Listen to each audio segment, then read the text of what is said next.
Have you ever wondered why moles appear on your skin? Or why they come in different shapes and sizes? Well, that's what we're going to find out in this episode of SCI Show. Moles are one of the most common skin growths, and they can appear anywhere on the body. But they tend to show up in places where the skin rubs against clothing, like the shoulders, upper back, and the neck. And while it might seem like moles are more common in one person compared to another, that's not entirely true. Everyone has the same number of moles, but some people's moles are just more hidden. Moles develop during fetal life when a bunch of cells called melanocytes migrate from the middle of the embryo to the developing skin.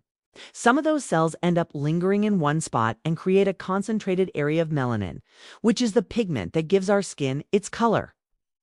The result is a mole, also known as a beauty mark. But despite the fact that everyone has the same number of moles, no two moles are alike. Some are round while others are irregular in shape. Some have hair growing out of them, while others are completely smooth. And the color of moles can vary from tan to brown to black. And it's not just the size and shape that differs between moles. Each mole is made up of a unique pattern of blood vessels and nerves. So with all this variation, it's only natural to wonder why moles grow where they do. Are there certain triggers that cause a mole to pop up in a particular place, like the shoulder or the back? Well, it turns out that the location of your moles might be influenced by the amount of melanin in your skin. At least 4 moles that form during fetal development.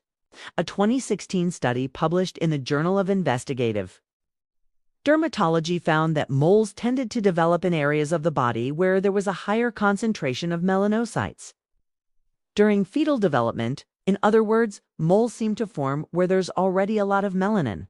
But the location of moles is entirely genetic, because a 2021 USTH study published in the journal JAMA Network Open found that the location of moles could also be influenced by sun exposure.